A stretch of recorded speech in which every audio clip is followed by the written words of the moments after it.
Okay, welcome. Welcome to another week of Yens from the Wisdom Tradition. Um, and I'm going to read the back of the almanac. As long as it's forward, God, send me anywhere, only go with me. Lay any burden on me, only sustain me.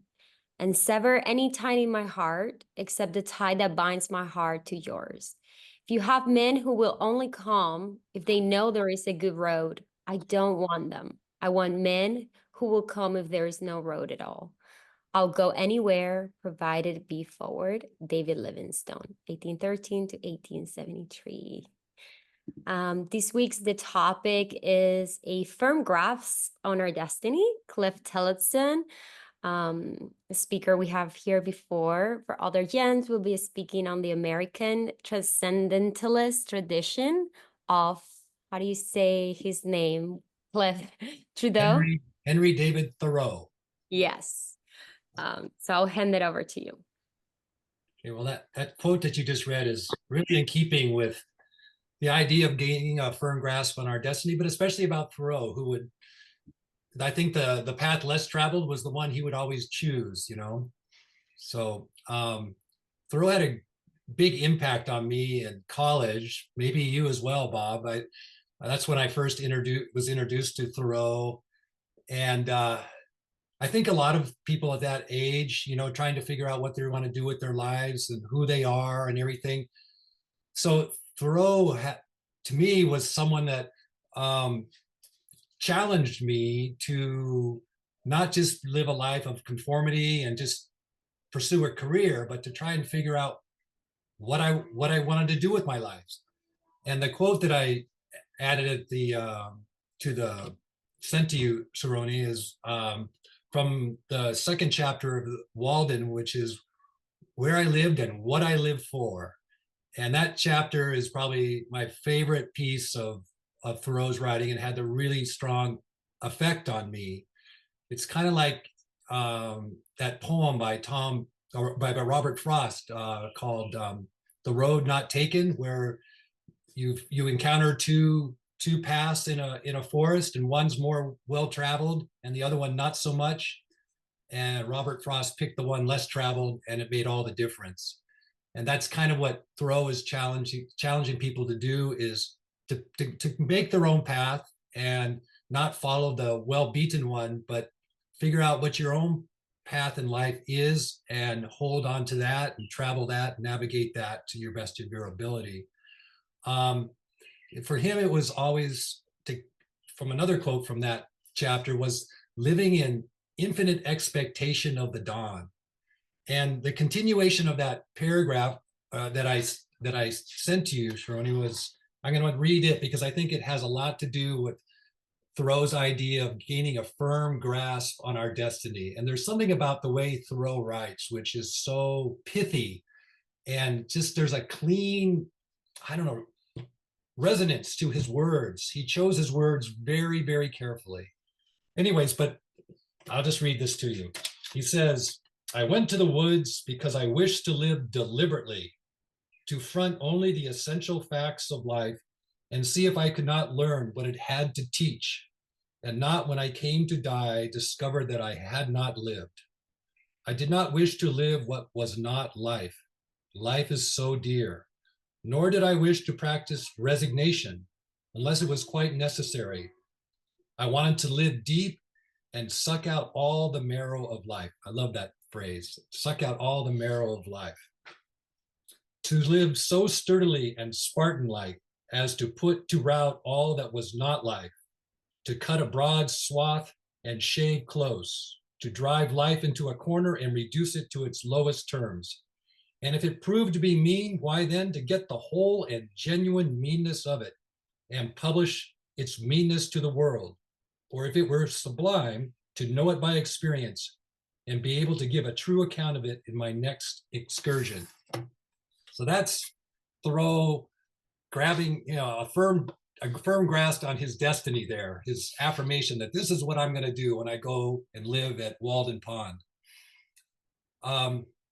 So there's been this debate between free will and destiny probably as long as human beings have been self-conscious, since they gained self-consciousness. I was thinking of the Greek fates, the morae that they speak about, which spin the thread of a human life. There is Clotho, who is the spinner, right, Bob? And then Laches, who measures the thread of a human life, and then Atropo, who cuts that thread.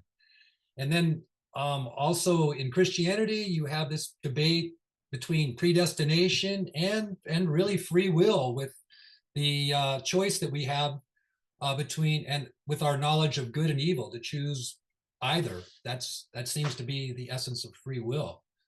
So the question really is, are we solely the products of destiny, we human beings, or do we have free will, or are we a blend of both?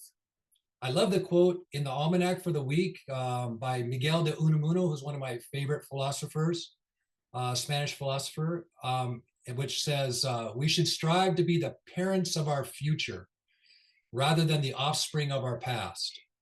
So are we going to live a life of resignation to who we were, or are we going to live a life of self-determination of who we want to be? It's that tension is what is the debate or the struggle between living life of destiny or a life of choice and free will. So Thoreau, Henry David Thoreau, Cerrone, is part of the transcendental movement in America. What I consider, it was in the mid 1800s, right around the Civil War time, a little before. But I consider the transcendental movement to be America's wisdom tradition. I can't think of another tradition that America has that's so unique, so special, that we could say we have our own wisdom tradition. I think it's transcendentalism. So, Soroni, have you had any encounter with the transcendentalists at all? Well, the first time I heard about Trudeau is through the movie Into the Wild, Oh, Alexander, and I remember I fell in love with it, and I actually have this big awakening. I almost have a panic attack after watching the movie and then reading the whole book. yeah, I yeah. I did this really funny thing. I was living in Rochester in upstate New York, and I just remember telling my mom, like, I don't want to live in society anymore. I just start reading like Trudeau and I just got like wrapping all of that philosophy and down the rabbit hole. And I'm like, what am I doing? Like, I don't want to buy things. I don't want to use my credit cards. And I just did such a silly, I remember cutting my IDs and like, I'm going to live in a commune. So I tried to volunteer on a farm, and for a very long time that's kind of like the lifestyle I wanted to live, but it was so hard and everybody thought I was crazy, and the way I was doing it was not very smart. I was like, this is what I want to do. But I remember that movie and that book, Walden, just really, really stood with me. And at the time, I read it in English because I couldn't find a translation in Spanish.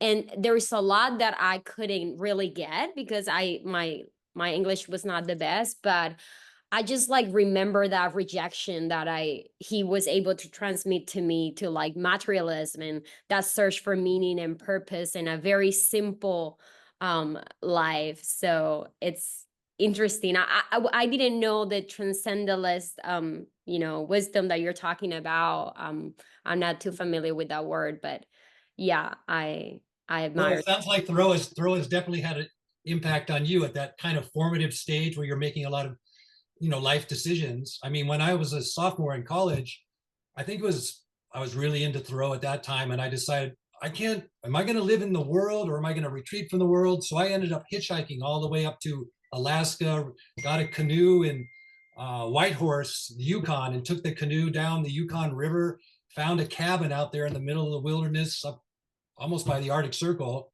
and hung out in this cabin for a while and asked myself what I wanted to do with my life. And ultimately, I decided to come back and marry my wife, Renee, and life continued on. But um, it's yeah, Thoreau has an impact on people like that. But the transcendental movement as a whole, it's kind of amazing. It almost, so much of it took place in this one little town, really, of Concord. And three of the great figures that come out of the transcendental movement for me are Ralph Waldo Emerson, Henry David Thoreau, and Walt Whitman. And Walt Whitman really was a devotee, a disciple of Emerson's. After he wrote his first draft of Leaves of Grass, he sent it to Emerson. Emerson sent him back a letter saying, just an amazingly praising letter about Leaves of Grass. And so Whitman, without even asking Emerson, put it on at the beginning of his first edition of Leaves of Grass. And Emerson was a little bit surprised. Wait, you didn't even ask me to do that. It was a private letter, but and Thoreau lived in Emerson's house.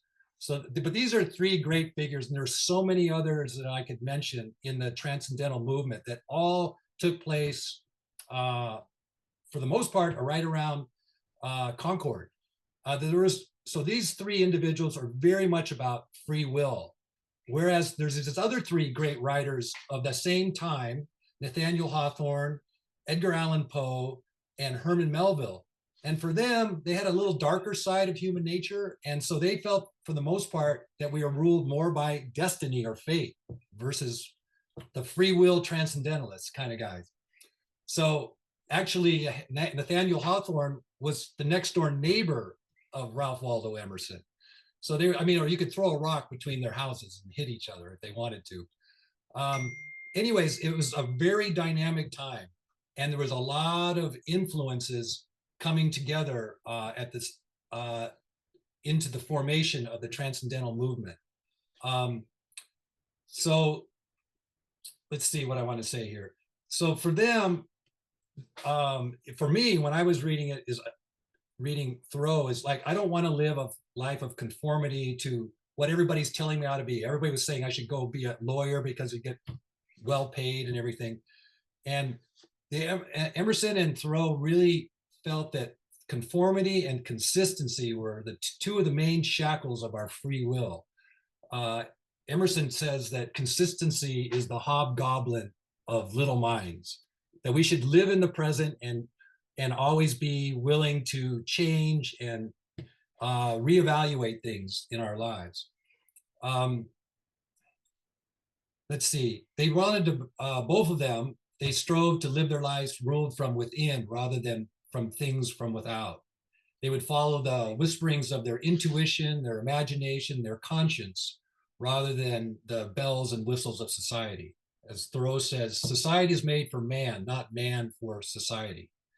One of the big influences on the transcendental movement, on Emerson and Thoreau, was the German idealists, Immanuel Kant, and Goethe.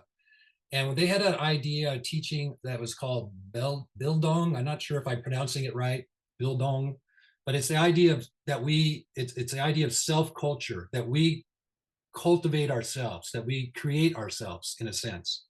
When you think about it, there's all these words that start with self that have to do with free will, like self-transformation or self-transcendence, or self-awareness or self-rule, self-regeneration, self-renewal, self-reform. All these ideas about what we can do with ourselves and change ourselves and develop ourselves. And they all, in Emerson, one of his most famous essays is the essay Self-Reliance. That's the big essay of Emerson's that everybody usually starts with before they read all of these other essays by Emerson.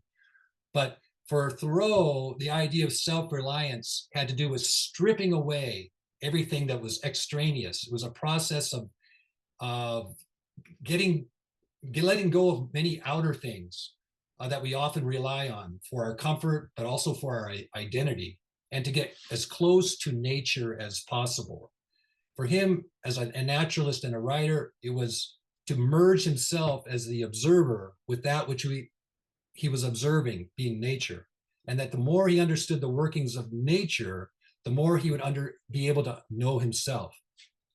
So rather than being tricked and used by our senses, he was using his senses to open up, use them as portals of insight into his own nature. And he would agree with the line from Percy Bysshe Shelley's poem, The Hymn to Apollo, where he says, "I am the eye with which the universe beholds itself and knows itself divine."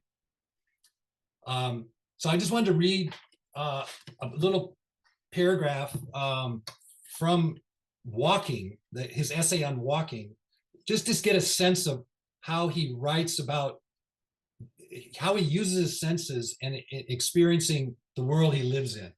He said at the end of that essay, "We had a remarkable sunset one day last November. I was walking in a meadow, the source of a small brook, when the sun at last, just before setting after a cold gray day, reached a clear stratum in the horizon, and the softest, brightest morning sunlight fell on the dry grass and on the stems of the trees in the opposite horizon, and on the leaves of the shrub oaks on the hillside, while our shadows stretched long over the meadow eastward, as if we were the only motes in its beams.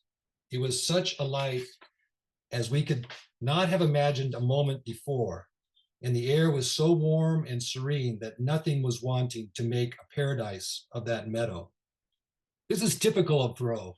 When you read Thoreau, you feel like you're there. You feel like you're experiencing what he's experiencing in nature.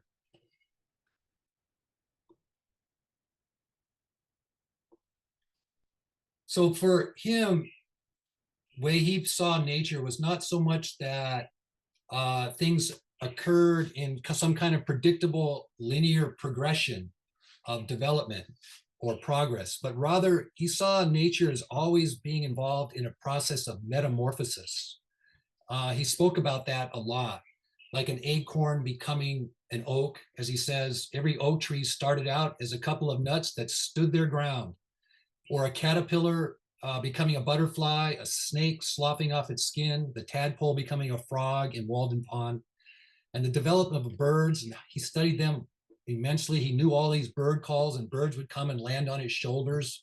If he did a certain call, a certain kind of bird would come. And he was kind of like St. Francis in that way. But along with this idea of metamorphosis, they were very much drawn to Eastern teachings of India, especially.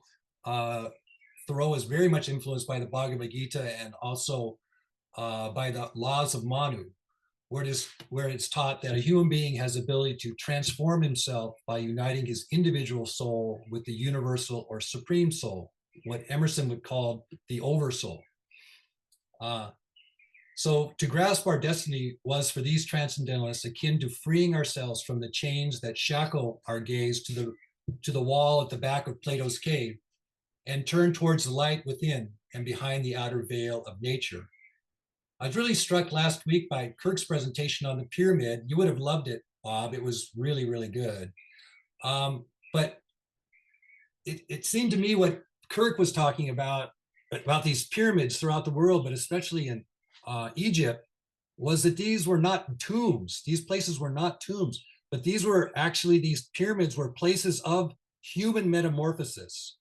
That there are places, they were mystery temples. They were places of initiation where a human being could go and actually transform themselves from thinking of themselves mainly as, a physical being, but being able to tap their deeper inner nature and have a sense of their unity with the whole. And he talks about that. Kirk was talking about that somehow through this process of initiation or whatever, or human metamorphosis, one was able to turn one's soul around, which is very well captured in Plato's allegory of the cave, where we're all chained facing a wall. But ultimately, with the help of a teacher, a wise being, we can free ourselves of those chains and ultimately climb out of the cave.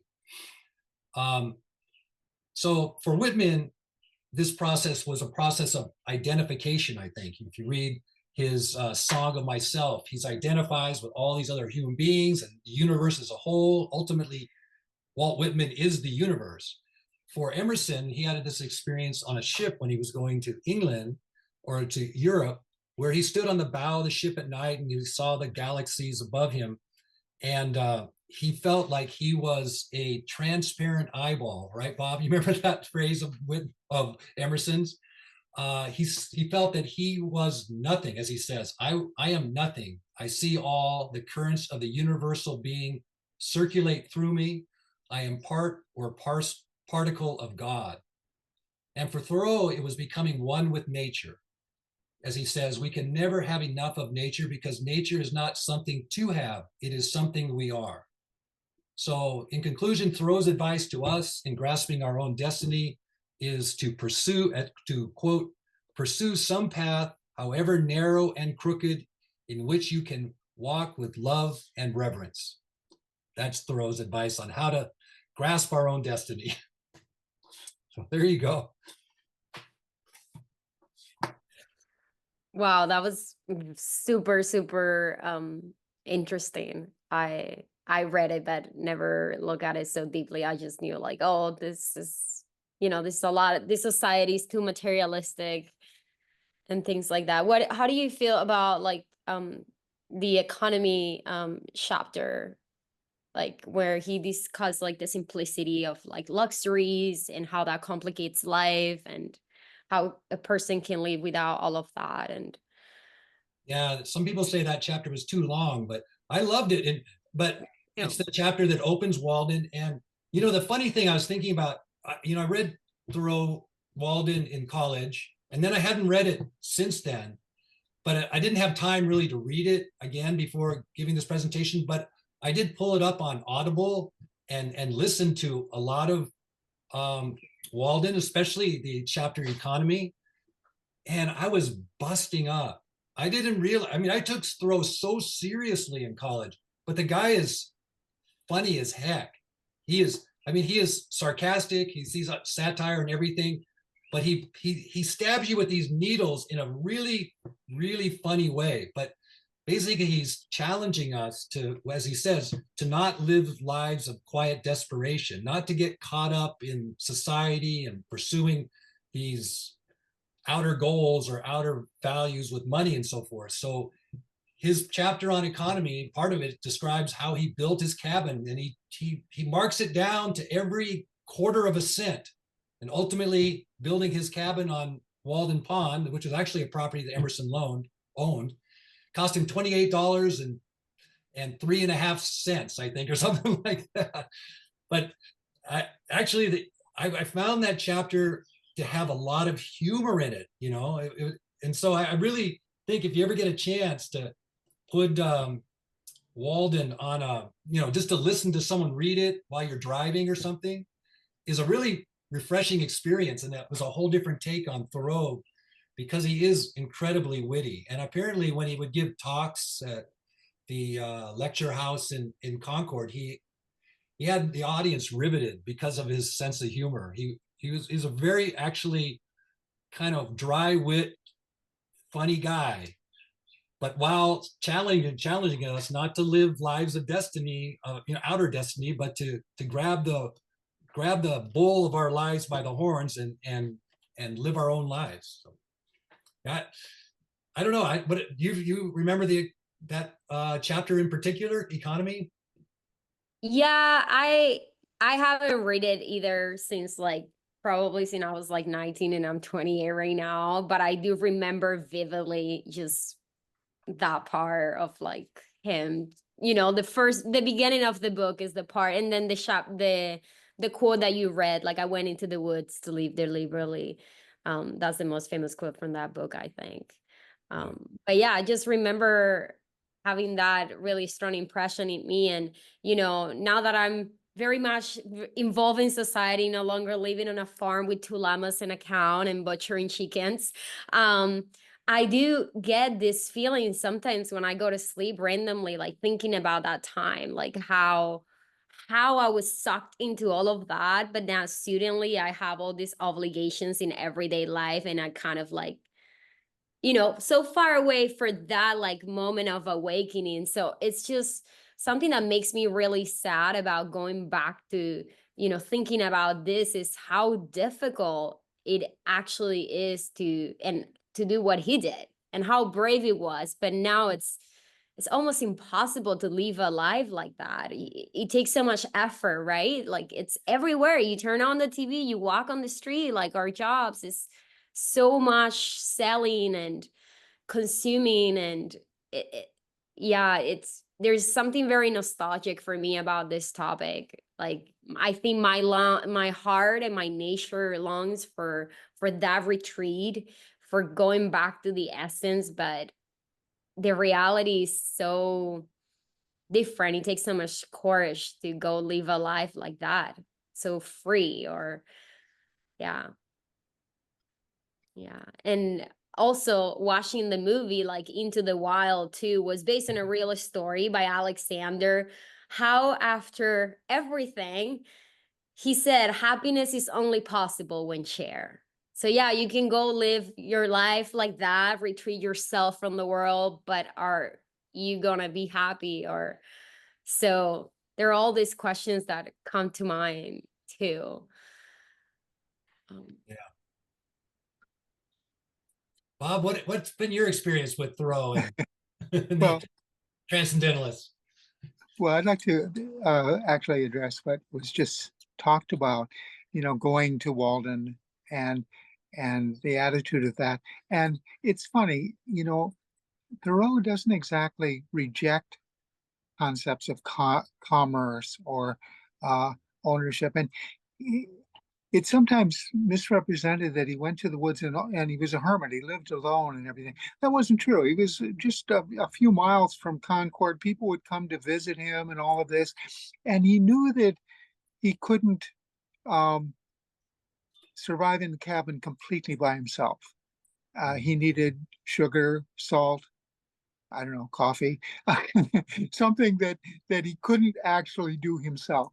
And so he decided, well, okay, I'm going to need X amount of money to live this experiment for a year, or the period he was doing, 4 seasons. And so he said, well, I'm going to grow some beans. And this is where the humor comes in, as you say. He learned very quickly, first, that he didn't know how to grow beans. But he was close to the land, and the bean, he'd plant it, he'd cultivate it, it would grow, and the woodchucks would come and eat it. And so he realized, okay, a third is for me to eat, a third is for me to sell, and a third is for the woodchucks. I mean, he didn't, get a gun and start shooting woodchucks. I mean, and that's to me what he's all about. The simplify is there was a story when Sharona was talking, a story that came to me that I think is just the most profound in all of Walden. And it's basically someone was talking to him and he said, oh yeah, I'm going to go collect firewood today. And he talked about his route, and he would go to collect firewood pretty much every other day, and he sometimes goes 3 miles before he would find a tree broken down that he felt was appropriate for him to take the wood as firewood. And the friend said, that's crazy, 50 cents and you can buy a wood that would last you a month. I mean, things were cheaper then. And he said, oh, it's so hard because I have this profound secret that I can't communicate with you because you are buying into that sense of buying firewood. And he said, if I go and collect the firewood, that, and he meant that profound secret of the experience of doing that. And that's where the simplicity comes from. If I'm going to buy things, then I'm going to buy things. I'm a buyer. Um, And if I go and collect things, that's different. There's a story in the Chuang-Tzu of somebody who comes upon a farmer who's carrying water up for his crops. And he says, there's a machine that does that. It's an auger type thing. And he describes the machine, and the farmer said, oh, I know about that machine, but that's not anything for me.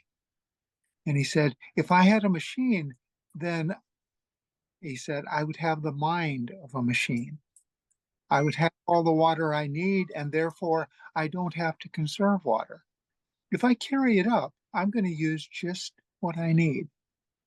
And that's the mind of naturalness versus the mind of the machine. And that's where he doesn't like commodity, commercialism, trains. I mean, he didn't mind. He lived right next to the train. He didn't mind it. But what it did to your mind was what he was talking about. Um, The other thing I was reminded of when Sharon was talking about wilderness and going into wilderness, and wilderness uh, we see as such an important term for Thoreau, except it isn't. He went to wilderness 3 times. When he went up to Maine, there was a mountain that had wilderness where people, Indians did live, but it was wild. It was wilderness, and that's his only experience of it. He went to Minnesota once just to see the end of the frontier, but he wasn't in wilderness, and he never really praised wilderness. He said, "In wildness is the Wildness. presentation of the world, and wildness is not out there, it's inside us." And if we go, no matter how busy it is, if you see a little stretch of even in New York City, an empty lot where the weeds are growing up, that's wildness asserting itself. That's nature asserting itself, coming back. Um, if you live in Manoa, you know that no matter how hard you cut the trees and trim it and such, it's on its way to overwhelming you. If you don't watch the roads constantly, the stuff comes up. I mean, nature finds a way. And that, I think, is Thoreau, nature finding a way and we finding a way with it. Um, anyway, those are a couple thoughts. And I have uh, one other one, but I'll save it until you ask me for it. Well, I think I'm asking for it because that's great, Bob. I know Me too. you're a deep you're a deep student of the transcendentalists. And did you teach transcendentalism or? Um, a little bit. When I taught religion, they had a section on um, um, sort of religious experience. And so I Yeah. brought Thoreau into it at that point of that experience. You know, his first book was not Walden, but it was a book called Voyages Down the Merrimack and Concord Rivers. And he organizes it actually the same way that Emerson organized his book into 7 parts.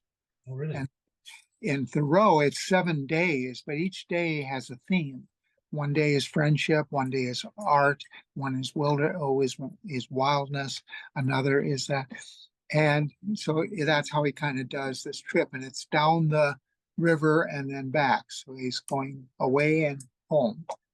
And my favorite point from that is that he says the river is almost like our destiny. We experience it. And he said, what I love about the river is the sound of the grass and the flow of the water. And at the end of each chapter, he kind of does that. We are laying down at the end of night, and the grass is flowing, fluttering around you, and you hear that. So that experience, that's kind of the heart of it, not a list of something that you need to do or, you know, how you should live necessarily, but those experiences that transform you. You talked about the birds, and I remember another one, a little different. At one point, he went by a pond, and he just sat cross-legged there towards the pond for over an hour until the little frogs came out and started peeping. And they saw it, looked up, they saw he was sitting there, and because he just sat there silently, after an hour, they said, "Okay, we are simpatico, we are okay," and they peeped for him. And he was waiting for that. He knew that he had to be patient, so his experiences are that profound secret, that sense of, I'm going to go 3 miles to collect firewood because that is what living in the woods deliberately really is about. Yeah. And so it's Yeah. a tricky kind of concept. And transcendentalism is really, how do you transcend your normal experience, your normal language, your normal, habits that you grew up with, whatever, wherever and however you grew up. A lot Yeah. was given you. Yeah. Thoreau, yeah, like there's a chapter in Walden called Sound, I think. And it's just beautiful. I mean, his power, his ability to listen. We've talked about this in gems a lot, that's deep listening. But Thoreau is probably a master of deep listening.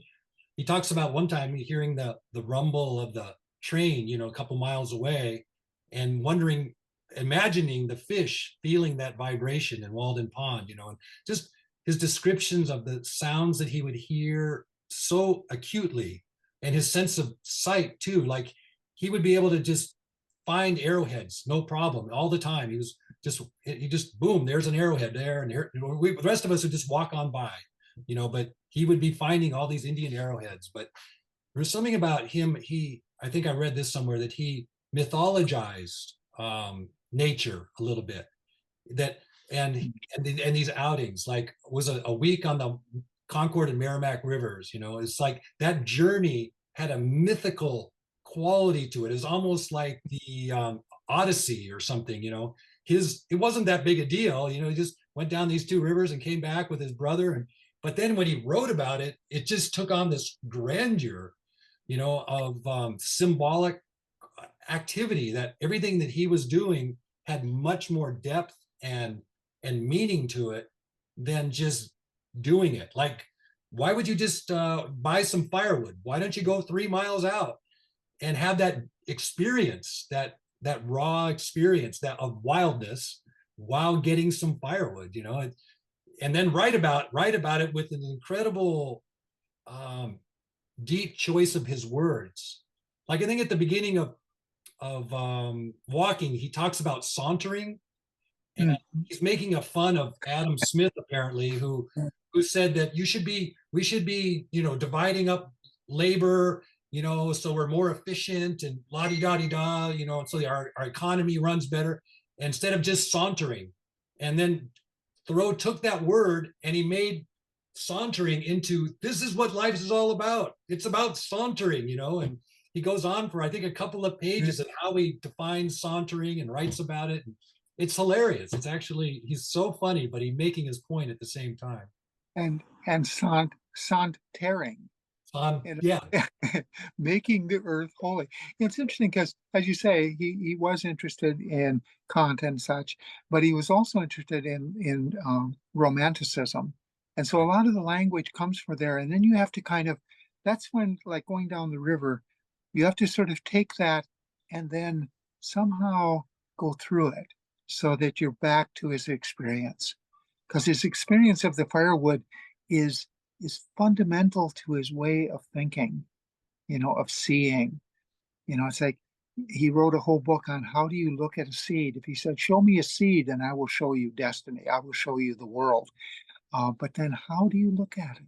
It's not just that you're looking, that you're listening, but there's a how. It's an openness, but it's also simple. It has certain values embedded. And one person at least said that the reason he could find all those arrowheads is because when he came to a place, he would look at it and he would say, okay, this is how an Indian would set up camp.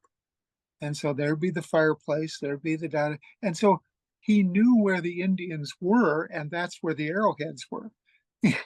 It wasn't just that he was extremely lucky and they would come to him, but he, you know, he was in tune with that other way. And it's kind of funny. I'm just halfway through a book on Thoreau and the Indians and how he's relating to them. And what's interesting is, just as you said, he is locked into a mythic way of understanding Indians, as was all of New England. They were basically savages. And he buys into that. He sees them as savages. He does not see them as poetic identities with nature or anything like that. The noble savage kind of comes and gives him a reference of the nobility of that, the tragedy of that. But he's kind of has to work through that because he does, you know, he lived in his area, and that sense of the savage was always something he used, and he had to kind of, you have to look through that and see what he's really saying about it and why he loved the Indians and why there's a point that we think that Thoreau, his next great book would have been about the Indians. He wrote 17 volumes of notes, and they say, well, that would have been the book. So he was extremely interested, but he was locked. He didn't look at the Indians as a people. That was Mm. not available to him. There was no references like that. He saw the Indian as the Indian. And, a romantic figure, the noble savage, that individual Indian with that value. It's like Curtis with his photographs, portrait of an Indian, and really seeing the face. And of course, Curtis had a hard time. The Indians had no desire to pose for him and be a picture. They were the opposite. They were part of the people and part of the land. But Yeah. Thoreau didn't know any of that. Yeah. So and yet he could find the arrowheads. So there's a sense where he had it, but it was not explicit. And, it's interesting to watch him struggle with that, because we all have that. We all struggle with it, and we think of ourselves as, oh, I want to somehow get away from the world and find wilderness. But no, your world is where you are, and that you transcend it right here, right where you're sitting. Yeah.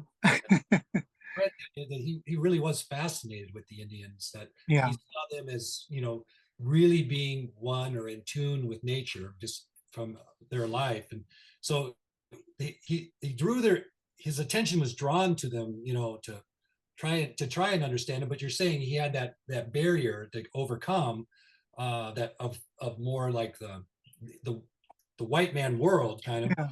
that we all live in kind of, or whatever. The modern world back then was way different than the Indian world. But I remember reading one story where he and William Channing were out for a walk, and he started to act out a scene of an Indian battle. And he was imagining he was this Indian chief that was known back then. And then he pretended that he got shot by an arrow and fell down on the ground.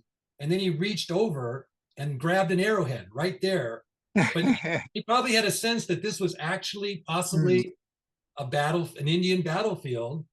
And he was enacting this scene of being in this Indian battle, But what Channing was just amazed that he would just fall on the ground, reach over and grab an arrowhead. But I was thinking while you were talking about this, that another person that really was misunderstood in terms of their relationship to Indians was John Muir.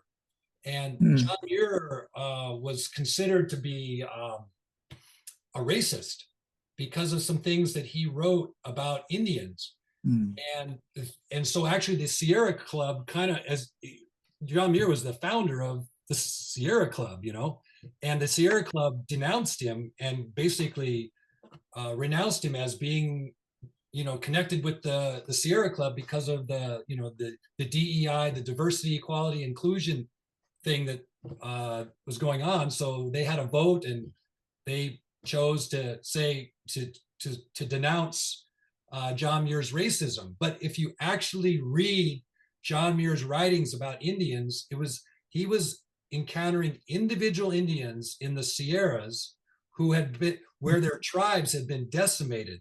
So these Indians were like we might see a homeless person today, someone that's disheveled, disoriented, and not connected with their culture anymore. And so John Muir was like Thoreau, a naturalist with amazing powers of observation. So he would just describe what he's seeing, and he would describe an Indian that's disheveled and aimless and so forth. And then Indians today are saying, look how he's describing us. He's describing us in these derogatory terms.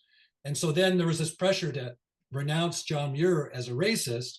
But then when he went up to Alaska, before the white people came to Alaska, and he met the Indians and Eskimos living up there in untainted, in a culture of their tribes, untainted by Western civilization, he had just amazing things to say about them. So I think it was really unfair, that John Muir got denounced that way. Well, it's interesting. Issue, but Interesting because that is the exact parallel experience with Thoreau. He went to Maine, and he saw these Indians, as you say, compromised and with values. And he has the advantage, I think, of talking about them quite negatively, but then also finding one who had who is still in touch with the old way and can take him up the mountain. And then because the book has both in the same book, he probably escapes it, but he has exactly the same experience of Indians. And I think it's interesting how the Indians thought of him. Because, you know, he's not a normal guy. John, John Muir will go up and climb a redwood in the middle of a storm to experience the lashing winds. No Indian would be, they don't go out in that rain. And of course, for Muir, how close can I get to nature? Well, that's one way. And they saw him as a holy man. They saw him as, only a truly holy man would experience nature like that. They saw him out there with animals coming up to him. They saw him going up to bears or dangerous animals and not being afraid. I mean, no fear whatsoever. And a smart man is partially afraid of nature. I mean, and Indians were smart people. I mean, they realized they had to, mindfully be part of nature. But John Muir is just off all scales. He said, wow, they were really impressed. I mean, they considered him a holy man. And unique. He was not a white man. They did not think of him that way. Yeah. I mean, I loved reading John Muir when I was young, and then all this whole hullabaloo about John Muir being a racist. I'm going, do I really have to renounce my love for John Muir? So that's why I did a deep dive into it like that and found out the Sierra Club had, in my opinion, had completely misjudged the man. And others wrote about it, that no, he was not a racist. He did not look down on the Indian people, but just his individual experiences with some Indians and the way he described them. So, well, he gets wrapped up too in how we think about nature. So, I mean, he was a wilderness person, but preservation and conservation, Theodore Roosevelt, all that stuff was sort of later. And he never quite got the idea of Hetch Hetchy and creating a dam and destroying nature. I mean, that to him was like, why would you even think that way? How could you think that way? And so he really comes before some of that conservation, preservation. Yeah, exactly. Those, societies. Well, Sharoni, I mean, there's only the three of us. I think you can end us early if you got to get ready for. Yeah, but I just want to ask the question that you asked at the beginning of your presentation to close. So what do you two think? Are we shaped by the choices we make, or forces beyond our control? What is it? Oh, is it a balance between the two? Like you said, what are you two personal opinion on this? And we can wrap it up. What do you think, Bob? That was my question. I challenged you guys. I don't have to answer it. I'm asking you guys to answer. Well, I think of Thoreau as a walking of the path. And those are the three great books. I mean, Walden, the Merrimack, and Walking, and Civil Disobedience. Those are his ideas. And walking, I think, is really the heart of it, is really, how do you do that as a process? From a Zen perspective, I think it's like, how do you walk without a destination? He doesn't walk 3 miles to get firewood. He's walking to get firewood, and he finds it, and it happens to be 3 miles. And he writes it down because it's part of the experience. But he was never walking there to get it. It was always that process. And in a way, it said, there it is. And maybe along the way, he had several there is. There's a bird. And, he loved looking at nature. And that was interesting to me. At one point, he looked at a pine tree and he said, where are the seeds? And not just in the cone, but the cone has to be inseminated. So where are the seeds themselves? And he climbed to the top of a pine tree and saw, not the first time, he had to climb several times to be in the right seed. He knew it was spring. He was looking for the flower up there. And at one point, after climbing maybe 3, 4, 5, 6 times, he saw the little flower. And so there is a little flower at the top of a pine tree that comes to inseminate the pine cones and they grow. But that was something like, well, it has to be there. There has to be a seed, and I'm going to look for it. And so, it's just that kind of sense. And then he did all these meticulous records that are now being used for ecology of when certain plants start to bloom. And basically, because of his records, we see it's happening a little bit later. Global warming is happening. So his observations are not just for something, although they can be used for something, they're also just, this is what I'm looking at, this is what I'm seeing. And maybe halfway to the firewood, he sits down and plays his flute. And he loved doing that, playing his flute. Yeah, that's right. What do you think, Renée? Are we a product of destiny, or do we have free will? Well, I think the easiest answer is always to say it's a balance, the two. But I think, I was talking with Kai about this. The more I live, the more I become aware of like a higher power. Everything, there's always a reason for everything. And when I think I made a choice because I wanted to, later I realized like, well, I was just meant to be here. Like I just didn't choose this. So yeah, I think God, because I identify myself as a Christian, I think God gave us some free will, right? We get to choose things, but it doesn't matter what we choose, there is a destiny to that choice. So I believe in the higher power. It's And interesting. It's interesting if you look at free will and decide not to go down the sense of, do I have free will? But just say, am I free? Hmm. And that it's not all about you, in that sense, are you free? Are you free to have the attitudes that Thoreau had? The well, woodchuck sees half his crop and he goes, well, no, I got to make enough so they have their share and I have mine. it's such a like paradox, because when you ask that question, you realize that free will comes from like responsibilities and right? Like having free will requires like so much. I think Trudeau talked about that, right? Like you said the word at the beginning of the conversation, Cliff, accountability, or what was it? Um Not ah, sure. yeah, I think free will just comes with a lot of responsibility Yeah. too. Yeah. It's Um interesting though that Thoreau never thought he was doing it for somebody else. He said, I would never suggest that somebody else do what I do. In other words, so the responsibility, as long as you say that he felt that responsibility for himself, he had to take care of, the garden, he had to take care of the firewood. That's fine. And if somebody else wants to buy firewood, go to it. He's perfectly fine. He took his laundry back to his mother and she washed it. Uh, he didn't wash his own laundry. Those were, he had his choices. The way he looked at the world was his own unique one. But he didn't push his views very often on other people.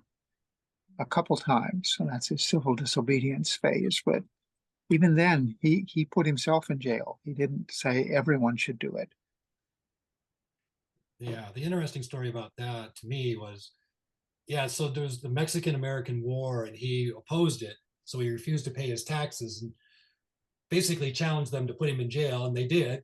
And then I think Emerson or somebody, and very quickly, paid his bail and got him out of there. But he wrote this amazing essay on civil disobedience. He also wrote another one, Life Without Principle, I think. These Yeah. two essays had an amazing impact on Mahatma Gandhi. And so it's interesting that Thoreau was very much moved and by the Bhagavad Gita from teachings from the East. And then he in turn did his civil disobedience and ended up in jail.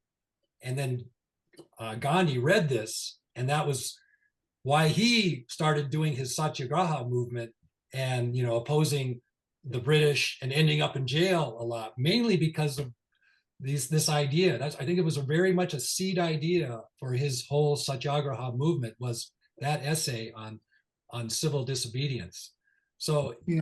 he was And basically saying we should follow our intuition, but also follow our conscience. And everybody's conscience is going to talk to them a little differently. And I think sometimes when we have these very interesting experiences like serendipities, or I don't know, this moment of clarity, it's like our conscience. Gandhi talked about it a lot, about it. You know, the still small voice within, being able to listen to that, and I think that's part of what, like Thoreau sitting on the bank of Walden Pond, and the frogs coming up to see what he's all about. He's kind of like Socrates, you know, and I think it's in the symposium, when he leaves the symposium and then he stands there all night in a Brown study. It's being able to listen to that inner voice is the path of free will, and follow it. Have the courage to follow it, whatever it means, individually. And that's how you identify with the truth, as Gandhi said. Satyagiri is relating to the truth. And as you said, deep listening, finding that truth and resonating with it. And if you find that it's not true, like the Mexican War, well, then you can't follow a government that does that. That's Right. the kind of civil disobedience that is kind of Yeah, so it's that's hard. what that term satyagraha means. It really means, graha means hold, and satya is truth. So we all, however we experience it, we all, Thoreau, Gandhi, King, all these great people are saying, whatever the truth is, hold on to it. Don't let society push you away from it. That's the life of courage. That's the life of self-determination. That's gaining a firm grasp on our destiny. Well, and he said, don't follow me. If you don't find it for yourself, don't. Civil disobedience, nonviolence only works if you feel it for yourself.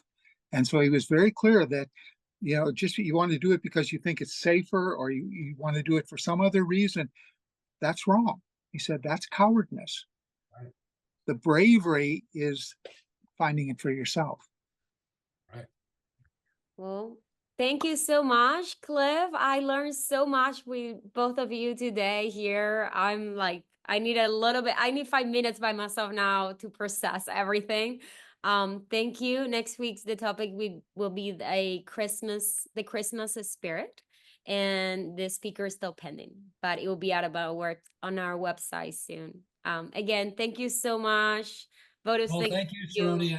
I think, yeah, we held forth, just the three of us. Yep. Yeah. So thanks you guys for coming. One of my For favorite gems talk ever, I have to say. All Thank right. you. I'll see you in an hour. Bye. See ya. Bye.